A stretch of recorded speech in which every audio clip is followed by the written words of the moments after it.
Kochi saint Reetha സ്കൂളിൽ ഹിജാബ് വിവാദത്തിന് പിന്നാലെ ടി.സി. വാങ്ങിയ പെൺകുട്ടി പുതിയ സ്കൂളിൽ അഡ്മിഷൻ എടുത്തു.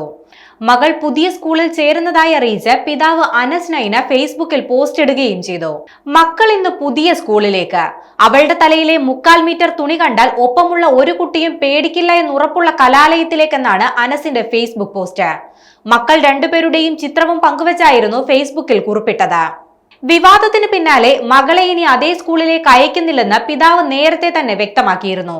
സെന്റ് റീത്ത സ്കൂളിലെ 8ാം ക്ലാസ് വിദ്യാർത്ഥിനിയായ മകൾ ശിരോവസ്ത്രം ധരിച്ച് സ്കൂളിലെത്തുന്നത് അധികൃതർ വിലക്കിയതിനെ പിതാവ് ചോദ്യം ചെയ്ത് രംഗത്തെത്തിയതോടെയാണ് വിവാദങ്ങൾക്ക് തുടക്കമായത്. വിഷയത്തിൽ വിദ്യാഭ്യാസ വകുപ്പിന്റെ ഇടപെടലിനെ തുടർന്ന് ഡെപ്യൂട്ടി ഡയറക്ടർ സുബിൻ പോൾ അന്വേഷണം നടത്തിയിരുന്നു. അന്വേഷണത്തിന് ശേഷം സമർപ്പിച്ച റിപ്പോർട്ടിൽ സ്കൂളിന്റെ ഭാഗത്തു നിന്ന് വീഴ്ചയുണ്ടായി എന്നും സ്കൂൾ നിഷ്കർഷിക്കുന്ന യൂണിഫോമിന്റെ രീതിയിലെ ശിരോവസ്ത്രം ധരിച്ച കുട്ടിക്ക് സ്കൂളിൽ വരാമെന്നും വ്യക്തമാക്കിയിരുന്നു. ഇതിനെതിരെ സ്കൂൾ മാനേജ്മെന്റ് ഹൈക്കോടതിയെ സമീപിച്ചു. എന്നാൽ ശിരോവസ്ത്രം ധരിച്ച കുട്ടിയെ സ്കൂളിൽ പ്രവേശിപ്പിക്കണമെന്ന DDEയുടെ റിപ്പോർട്ട് സ്റ്റേ ചെയ്യണമെന്ന ആവശ്യം ഹൈക്കോടതി തള്ളി. സ്കൂളിനെതിരെ വിദ്യാഭ്യാസ മന്ത്രി വി ശിവൻകുട്ടി പരസ്യമായി രംഗത്തെത്തിയതോടെ വിവാദം കൊഴുത്തു.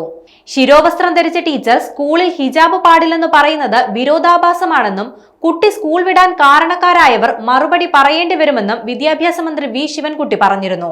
കുട്ടി സ്കൂൾ വിട്ടു പോകുന്നതിന് കാരണക്കാരായവർ സർക്കാരിനോട് മറുപടി പറയേണ്ടി വരുമെന്നും മാനസിക സംഘർഷത്തിന്റെ പേരിൽ എന്തെങ്കിലും ബുദ്ധിമുട്ടുണ്ടായാൽ അതിന്റെ പൂർണ്ണ ഉത്തരവാദി സ്കൂൾ അധികാരികളായിരിക്കുമെന്നുമായിരുന്നു മന്ത്രിയുടെ നിലപാട്. ഭരണഘടനയും വിദ്യാഭ്യാസ അവകാശ നിയമങ്ങളുമുണ്ട്. അതിന്റെ അടിസ്ഥാനത്തിൽ മാത്രമേ വിദ്യാഭ്യാസം അനുവദിക്കൂ എന്നും അദ്ദേഹം വ്യക്തമാക്കിയിരുന്നു.